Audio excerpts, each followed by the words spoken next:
વારંવાર અમે રજૂઆત કરી તો આ કોઈ ધ્યાન દેતા નથી. બરાબર, બધા સાયના અને બીમારો એટલા છોકરાઓ પડ્યા છે ને કે એની કોઈ સમસ્યા નથી અને એટલા અમારી તકલીફો છે અને અમે ઘણીવાર રજૂઆત કરીને કોઈ ધ્યાન દેતું નથી કે દુરાની સાહેબ કે સાધુ સાહેબ કોઈ ધ્યાન દેતું. ફોન છે ને અમારા બ્લેક ચેકમાં નાખી દે છે. આવી અમારી રજૂઆત છે. રજૂઆત કરવા આવ્યા, જો કંઈ નહીં થાય તો અમે રજૂઆત નહીં, જો નહીં થાય તમે ભૂખ હડતાળ પર ઉતરશું. એમ છતાં આજે 7-7 વર્ષથી આ જ પોઝિશન છે.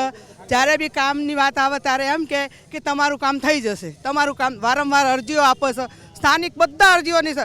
પછી એમ કે તમારી ચિઠ્ઠી લઈને આવો, આ તે આવો, તો આવી રીતે કાંઈ કામ ના થાય સાહેબ. બરાબર, આટલા વર્ષોથી આની આ જ પોઝિશન છે. આ ચિઠ્ઠીઓ આ ચાલુ છે, આ ચિઠ્ઠીઓ બરાબર, આ ચિઠ્ઠીઓ લઈને છતાં પુરાવો આપવા છતાં પણ પ્રોબ્લેમ ગટરનો અને પાણીનો છે. બરાબર, પાણી આજ સુધી ચોખ્ખું આવ્યું નથી. ગંદકીનું પાણી પીને લગભગ આવું તો વર્ષોથી 4 વર્ષ આવો, અમુક ટાઈમે જ પાણી ચોખ્ખું આવો.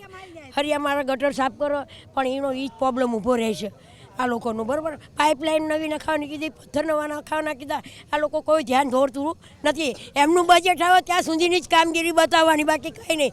બાકી ભલે અંદર ખાને જે ચાલતું હોય ચાલે, આમાં પબ્લિક પરેશાન ના થાય તો શું થાય? હે, નકરી ગંદકી. પાણી એટલું ગંદુ આવશે ને તો અમે અરજી વારંવાર કરી, ઓનલાઈનથી કરી છીએ તો કમળામાંથી કમળી થઈ ગઈ, ટાઈફોઇડ થઈ ગયો. એમાં 25 વર્ષનો મારો બાબો ઓફ થઈ ગયો. બોલો. હા, 2 વર્ષ થયા અને વર્ષોથી આવું તો ચાલે છે પણ કોઈ ધ્યાન દેતું નથી. મેં વારંવાર અરજી કરવા જાવી જ છીએ પણ કોઈ ધ્યાન જ નહીં દેતું. અમે વર્ષોથી આનો તો કમ્પ્લેન કર્યા છીએ. ગટર અને લાઈન બે એક જ છે. અમે વર્ષોથી કહેતા આવી છીએ કે આ પાણી ગંદુ આવે છે, અમારા છોકરા ઘરે ઘરે બીમાર છે. આજની તારીખમાં ઘરે ઘરે એક ખાટલો જ છે અને સવારે 2 કલાક પાણી આપે છે તો 1 કલાક તો નકરું ગંદુ. તમે જુઓ તો અંદર એટલી ગંધ મારે, પછી કલાક પછી પાણી ચોખ્ખું આવે, પછી અમારી જે ટાંકી ભરેલી હોય ચોખ્ખી એ ખરાબ થઈ જાય છે. એટલે અમારા લેડીઝ છે ને 2 કલાક તો એની અંદર કાઢે છે. તો અમારે કામ ધંધો કરવો કે એનું વાંચ પડવું.